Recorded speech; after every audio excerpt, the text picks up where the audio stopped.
హైదరాబాద్ అంటే బెంగళూరు, చెన్నై, హైదరాబాద్కి పరిమితమైనటువంటి IT development ఆంధ్రాకి తీసుకొచ్చే ప్రయత్నం నారా లోకేష్ పదే పదే చేస్తున్నారు. అందులో మరికొన్ని ఫలితాలు వస్తున్నాయి అని ఆయన ఆశాభావం వ్యక్తం చేస్తున్నారు. విశాఖపట్నంలోని ఐటీ పార్కులో 54 కంపెనీలకు 295 ఎకరాల భూమిని కేటాయించామని ప్రకటించారు.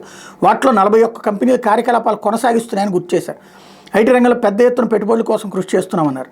రానున్న రోజుల్లో ఈ రంగంలో సంచలన ప్రకటనలు వస్తాయని ఆశాభావం వ్యక్తం చేశారు. టాప్ 100 డెవలపర్స్ ఐటీ కంపెనీలు, బీపీఓలు, ఫార్చ్యూన్ 2500 కంపెనీలతో సంప్రదింపులు జరుగుతున్నాయని చెప్పారు. విశాఖ ఐటీ పార్కులో ప్రైవేట్ కంపెనీలు కేటాయించిన భూములు, కంపెనీల వివరాల మీద మండలి సభ్యులు అడిగినటువంటి ప్రశ్నకు సమాధానం, రాష్ట్రానికి ఐటీ రంగం చాలా కీలకమైంది. భూముల కేటాయింపులో అనవసర నిబంధనలతో కంపెనీలను ఇబ్బంది పెట్టే ఆలోచన లేదు. వేరువేరు అంశాలను పరిగణలో తీసుకుని ప్రోత్సాహకాలు అందిస్తాం. టీసీఎస్, కాన్జుయంట్, విప్రో, ఇన్ఫోసిస్, డెలాయిట్ వంటి సంస్థలకు ఒక రకమైన కేటాయింపులు ఉన్నాయి. కొంత భూమిని ఒకే రకమైనటువంటి కేటాయింపులు ఉంటాయి. కొంత భూమిని integrated activity, food courts, basic retailing activities కోసం కంపెనీలకు కేటాయిస్తామని ప్రకటించారు. కాగ్నిజెంట్ వస్తోందని చెప్పుకొచ్చారు.